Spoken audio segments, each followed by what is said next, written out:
a justiça de Deus, porque, conforme foi ensinado, eu a considerava como um atributo do Deus Santo, que o leva a castigar os pecadores.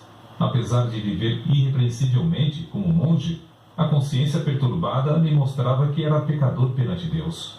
Assim, odiava um Deus justo, que castiga os pecadores.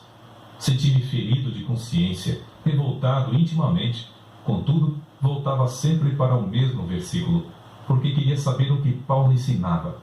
Depois de meditar sobre esse ponto durante muitos dias e noites, Deus, na sua graça, me mostrou a palavra: o justo viverá da fé. Vi então que a justiça de Deus, nesta passagem, é a justiça que o homem piedoso recebe de Deus, pela fé como dádiva. Dessa forma, a alma de Lutero saiu da escravidão. A respeito disso, ele mesmo escreveu: então, me achei recém-nascido e no paraíso. Todas as escrituras tinham para mim outro aspecto. Perscrutava-as para ver tudo quanto ensinam sobre a justiça de Deus. Antes, estas palavras eram-me detestáveis. Agora, as recebo com o mais intenso amor. A passagem me servia como a porta do paraíso. Depois dessa experiência, pregava diariamente. Em certas ocasiões, pregava até 3 vezes ao dia, conforme ele mesmo conta. O que o pasto é para o rebanho, a casa para o homem, o ninho para o passarinho, a penha para a cabra montês, o arroio para o peixe, a Bíblia é para as almas fiéis. A luz do Evangelho, por fim, tomara o lugar das trevas, e a alma de Lutero abrasava por conduzir os seus ouvintes ao Cordeiro de Deus, que tira todo o pecado. Lutero levou o povo a considerar a verdadeira religião, não como uma mera profissão ou sistema de doutrinas, mas como vida em Deus. A oração não era mais um exercício sem sentido, mas o contato do coração com Deus, que cuida de nós com amor indizível. Nos seus sermões, Deus revelou o seu próprio coração a milhares de ouvintes por meio do coração de Lutero. Convidado a pregar durante uma convenção dos agostinianos, não deu uma mensagem doutrinal de sabedoria humana, como se esperava, mas fez um discurso ardente contra a língua maldizente dos monges. Os agostinianos, levados pela mensagem, elegeram-no diretor sobre 11 conventos. Lutero não somente pregava a virtude, mas praticava-a, amando verdadeiramente o próximo. Nesse tempo, a peste vinda do Oriente visitou Wittenberg. Calcula-se que a 1/4 do povo da Europa, inclusive a metade da população alemã, foi ceifada pela morte. Quando professores e estudantes fugiram da cidade, instaram que Lutero fugisse também. Porém, ele respondeu: para onde hei de fugir? O meu lugar é aqui. O dever não me permite ausentar-me do meu posto até que aquele que me mandou para aqui me chame. Não que eu deixe de temer a morte, mas espero que o Senhor me dê ânimo. Assim, ele ministrava à alma e ao corpo do próximo durante esse tempo de aflição e angústia. A fama do jovem monge espalhou-se até longe. Entretanto, sem o perceber, enquanto trabalhava incansavelmente para a igreja, já havia deixado o rumo liberal que ela seguia em doutrina e prática. Em outubro de 1517, Lutero afixou à porta da igreja do castelo, em Wittenberg, as suas 95 teses, cujo teor resume-se em que Cristo requer o arrependimento e a tristeza pelo pecado, e não a penitência. Lutero as afixou para um debate público, na porta da igreja, como era costume nesse tempo. Mas as proposições, escritas em latim, foram logo traduzidas para o alemão, holandês e espanhol. Antes de decorrido um mês, para surpresa de Lutero, já estavam na Itália fazendo estremecer os alicerces do velho edifício de Roma. Foi do ato de pregar em lugar público as 95 teses que nasceu a Reforma, isto é, que tomou forma o grande movimento de almas que em todo o mundo ansiavam voltar para a fonte pura, a palavra de Deus. Contudo, Lutero não tensionara atacar a Igreja Romana. Antes, pensou em fazer a defesa do Papa contra os vendedores de indulgências. Em agosto de 1518, Lutero foi chamado a Roma para responder a uma denúncia de heresia. Frederico, entretanto, um dos que o elegeram para assumir a direção dos conventos, não consentiu que fosse levado para fora do país. Sendo assim, foi intimado a apresentar-se em Augsburgo. Eles te queimarão vivo, insistiram seus amigos. Lutero, porém, respondeu resolutamente: se Deus sustenta a causa, ela será sustentada. A ordem do núncio do Papa em Augsburgo foi: retrata-se ou não voltará daqui. Contudo, Lutero conseguiu fugir passando por uma pequena cancela no muro da cidade, na escuridão da noite. Ao chegar de novo em Wittenberg, um ano depois de afixar as teses, era o homem mais popular em toda a Alemanha. Não havia jornais nesse tempo, mas fluíam da pena de Lutero respostas a todos os seus críticos, as quais eram publicadas em folhetos. O que escreveu dessa forma, hoje seriam 100 volumes. O célebre Erasmo, da Holanda, assim escreveu a Lutero: seus livros estão despertando todo o país. Os mais eminentes da Inglaterra gostam de seus escritos. Quando a bula de excomunhão enviada pelo Papa chegou em Wittenberg, Lutero respondeu com um tratado dirigido ao Papa Leão X, exortando, no nome do Senhor, a que se arrependesse. A bula do Papa foi queimada fora do muro da cidade de Wittenberg, perante grande ajuntamento do povo. Assim escreveu Lutero ao vigário-geral. No momento de queimar a bula, estava tremendo e orando, mas agora estou satisfeito de ter praticado este ato enérgico. Lutero não esperou até que o Papa o excomungasse, mas deu logo o pulo da Igreja Romana para a Igreja do Deus Vivo. Aleluia. Nesse ínterim, o imperador Carlos V, que ia convocar sua primeira dieta, Assembleia Política, na cidade de Worms, queria que Lutero comparecesse para responder pessoalmente aos seus acusadores. Os amigos de Lutero insistiam em que se recusasse a ir. Não fora John Hus entregue a Roma para ser queimado, apesar da garantia de vida por parte do imperador? Mas em resposta a todos os que se esforçavam por dissuadi-lo de comparecer perante seus terríveis inimigos, Lutero, fiel à chamada de Deus, respondeu: ainda que haja em Worms tantos demônios quantas sejam as telhas nos telhados, confiando em Deus, eu aí entrarei. Depois de dar ordens acerca do trabalho, no caso de ele não voltar, partiu. Na sua viagem para Worms, o povo afluía em massa para ver o grande homem que teve coragem de desafiar a autoridade do Papa. Embora pregou ao ar livre, porque as igrejas não mais comportavam as multidões que queriam ouvir seus sermões. Ao avistar as torres das igrejas de Worms, levantou-se na carroça em que viajava e cantou o hino de sua autoria, Ein Festberg, Castelo Forte, que se tornaria o mais famoso da Reforma. Ao entrar por fim na cidade, estava acompanhado de uma multidão muito maior do que a que fora ao encontro de Carlos V. No dia seguinte, foi levado perante o imperador, ao lado do qual se achavam o delegado do Papa, 6 eleitores do Império, 25 duques, 8 margraves, 30 cardeais e bispos, 7 embaixadores, os deputados de 10 cidades e grande número de príncipes, condes e barões. É fácil imaginar que o reformador era um homem de grande coragem e de físico forte para enfrentar tantas feras que ansiavam despedaçar-lhe o corpo. A verdade é que passara uma grande parte da vida afastado dos homens, e mais ainda, achava-se fraco da viagem durante a qual foi necessário que um médico o atendesse. Entretanto, mostrou-se corajoso, não em sua própria força, mas no poder de Deus. Sabendo que tinha de comparecer perante uma das mais imponentes assembleias de autoridades religiosas e civis de todos os tempos, Lutero passou a noite anterior em vigília.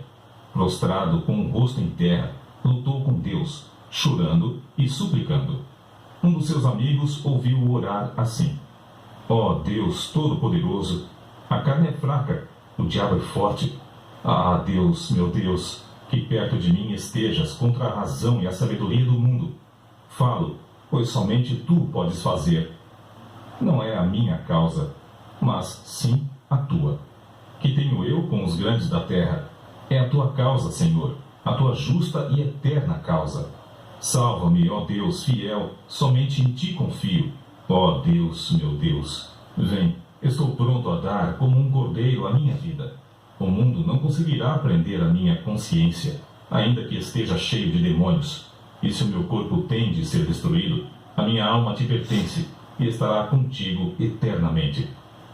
Conta-se que, no dia seguinte, na ocasião de Lutero transpor a porta para comparecer perante a Dieta, o veterano general Freudesburgo colocou a mão no ombro do reformador e disse-lhe: Pequeno monge, vais a um encontro diferente que eu ou qualquer outro capitão jamais experimentamos, mesmo nas nossas conquistas mais ensanguentadas. Contudo, se a causa é justa e sabes que o é, avança no nome de Deus e não temas nada.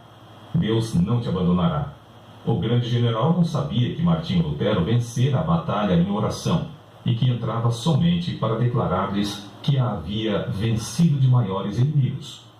Quando o núncio do Papa exigiu de Lutero, perante a augusta Assembleia, que se retratasse, ele respondeu: Se não me refutardes pelo testemunho das Escrituras ou por argumentos, uma vez que não creio somente nos papas e nos concílios, por ser evidente que já muitas vezes se enganaram e se contradisseram uns aos outros, a minha consciência tem de ficar submissa à palavra de Deus.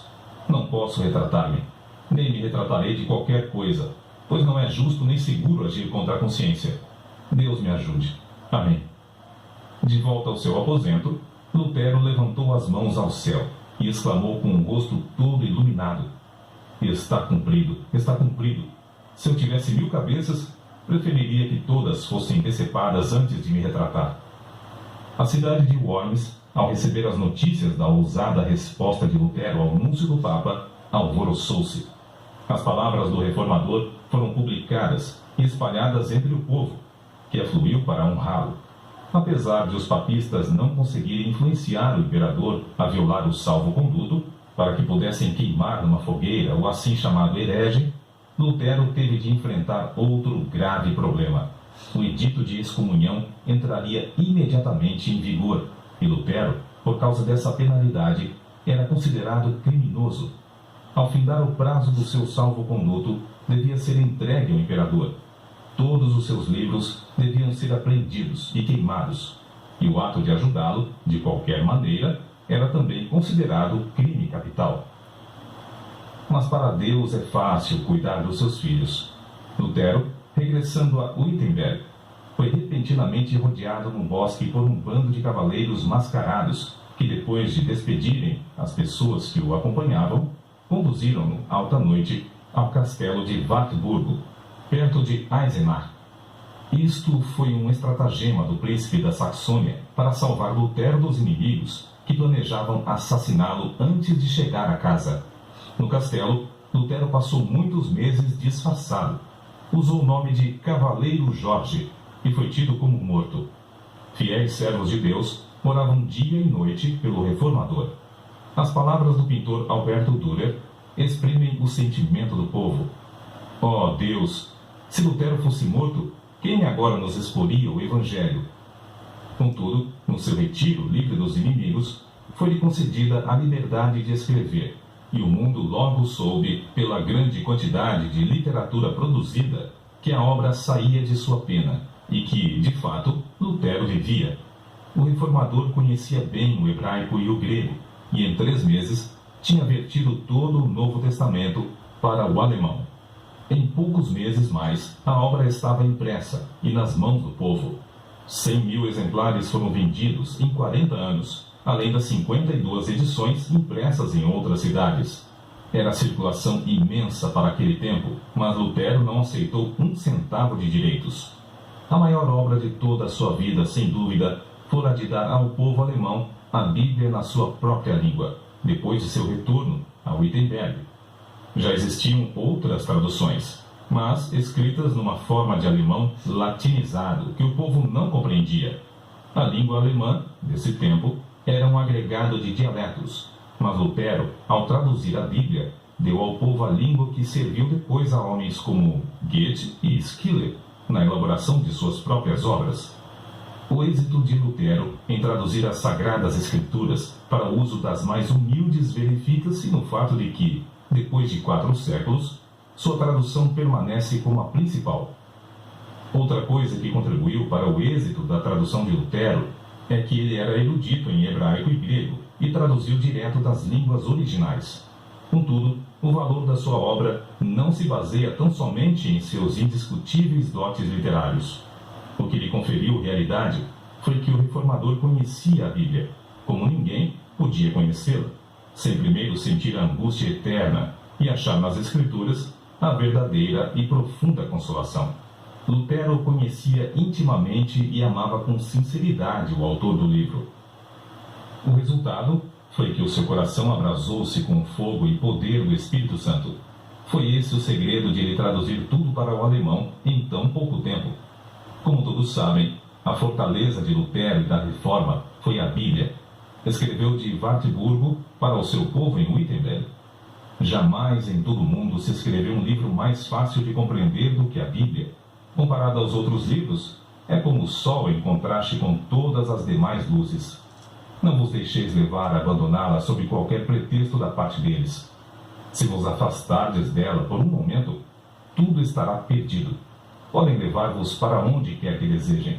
Se permanecerdes com as Escrituras, sereis vitoriosos.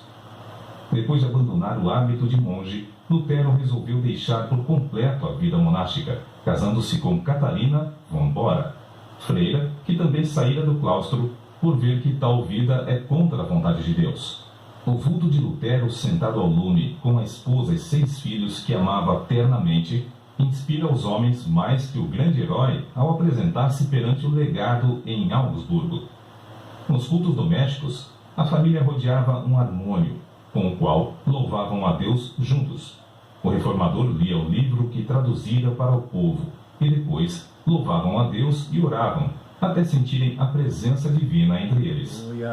Havia entre Lutero e sua esposa profundo amor, de um para com o outro. São de Lutero estas palavras: sou rico, Deus me deu a minha freira e 3 filhos. Não me importo das dívidas. Catarina paga tudo. Catarina von Bora era estimada por todos. Alguns, de fato, censuravam-na porque era demasiado econômica. Mas que teria acontecido a Martinho Lutero e à família se ela tivesse feito como ele?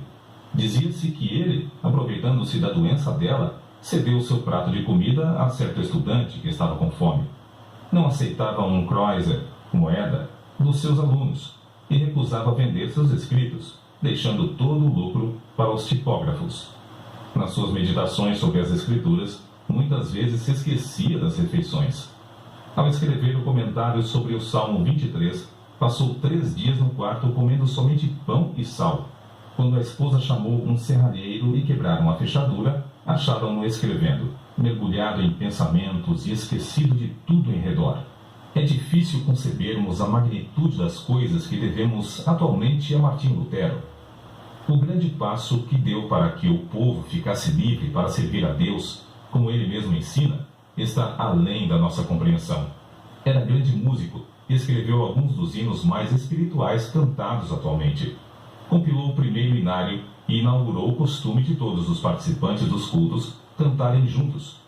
Insistiu em que não somente os do sexo masculino, mas também os do feminino, fossem instruídos, tornando-se assim o pai das escolas públicas.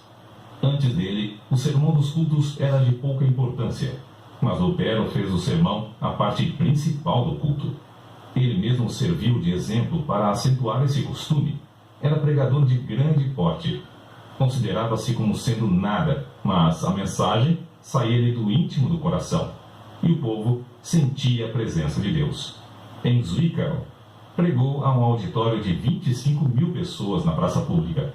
Calcula-se que tenha escrito 180 volumes na língua materna e quase um número igual em latim. Apesar de sofrer de várias doenças, sempre se esforçava dizendo: se eu morrer na cama, será uma vergonha para o Papa. Os homens geralmente querem atribuir o grande êxito de Lutero à sua extraordinária inteligência e aos seus destacados dons. O fato é que Lutero também tinha o costume de orar horas a fio. Dizia que se não passasse 2 horas de manhã orando, receava que Satanás ganhasse a vitória sobre ele durante o dia. Certo biógrafo seu escreveu: O tempo que ele passa em oração produz o tempo para tudo o que faz. O tempo que passa com a palavra vivificante enche-lhe o coração até transbordar em sermões, correspondência e ensinamentos. Sua esposa contou que as orações de Lutero eram, às vezes, como os pedidos insistentes do seu filhinho Hanschen, confiando na bondade de seu pai. Outras vezes, eram como a luta de um gigante na angústia do combate. Sawyer, autor da História da Igreja Cristã, volume 3, página 406, atesta: Martim Lutero profetizava, evangelizava, falava línguas e interpretava, revestido de todos os dons do Espírito. Com 62 anos de vida, pregou seu último sermão sobre a seguinte passagem: Ocultaste estas coisas aos sábios instruídos e as revelaste aos pequeninos. No mesmo dia, escreveu para a sua querida Catarina: Lança o teu cuidado sobre o Senhor, e Ele te susterá. Amém. Essas palavras constam da última carta que escreveu. Vivia sempre esperando que o Papa conseguisse executar a repetida ameaça de queimá-lo vivo. Contudo, não era essa a vontade de Deus. Cristo o chamou enquanto sofria de um ataque do coração em Eisleben, cidade onde nascera. São estas as últimas palavras de Lutero: Vou render o espírito. Então louvou a Deus em alta voz: Ó meu Pai Celeste, meu Deus, meu Pai de nosso Senhor Jesus Cristo, em quem creio e a quem preguei e confessei, amei e louvei. Ó meu querido Senhor Jesus Cristo, encomendo-te a minha pobre alma. Ó meu Pai Celeste, em breve tenho de deixar este corpo, mas sei que ficarei eternamente contigo e que ninguém me pode arrebatar das tuas mãos. Então, depois de recitar João, capítulo 3, versículo 16, 3 vezes, repetiu as palavras: Pai, em tuas mãos entrego meu espírito, pois tu me resgataste, Deus fiel. Assim, fechou os olhos e adormeceu. Um imenso cortejo de crentes que o amavam ardentemente, com 50 cavaleiros à frente, saiu de Eisleben para Wittenberg. Passando pela porta da cidade onde o reformador queimara a bula de excomunhão, entrou pelas portas da igreja onde, há 29 anos, afixara suas 95 teses. No culto fúnebre, Bugenhagen, o pastor, e Melanchthon, inseparável companheiro de Lutero, discursaram. Depois, abriram a sepultura, preparada ao lado do púlpito, e ali depositaram o corpo. 14 anos depois, o corpo de Melanchthon achou descanso no outro lado do púlpito. Em redor dos dois, jazem os restos mortais de mais de 90 mestres da universidade. As portas da igreja do castelo, destruídas pelo fogo no bombardeio de Wittenberg em 1760, foram substituídas por portas de bronze em 1812, nas quais estão gravadas as 95 teses. Contudo, este homem que perseverou em oração deixou gravadas, não no metal que perece, mas em centenas de milhões de almas imortais, a palavra de Deus, que dará fruto para toda a eternidade. Nota: os albigenses são considerados os heréticos de maior importância dentro da Igreja Católica durante a Idade Média. Devem seu nome à cidade de Albi, na França. O Papa Inocêncio III lançou a Cruzada Albigense, 1209 ao 1229, que reprimiu seus seguidores de forma brutal. Só pequenos grupos sobreviveram e, mesmo assim, logo foram perseguidos pela Inquisição, até fins do século XIV.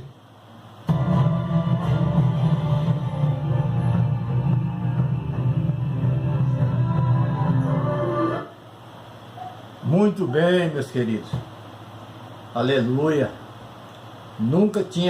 Confesso que nunca tinha ouvido a história da igreja primitiva, nunca tinha ouvido esse relato do nosso reformador Martim Lutero.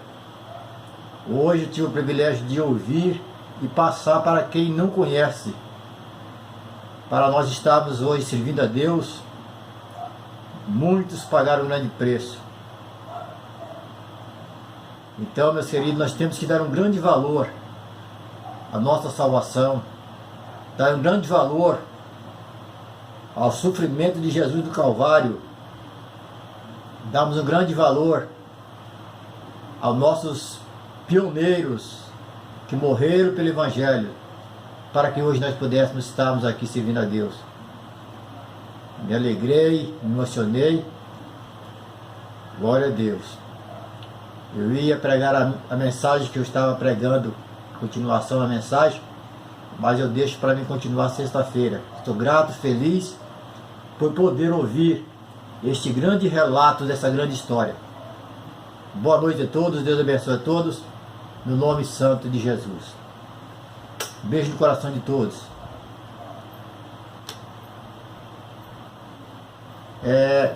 Sexta-feira estamos juntos novamente das 20 horas às 21 horas. Glória a Deus.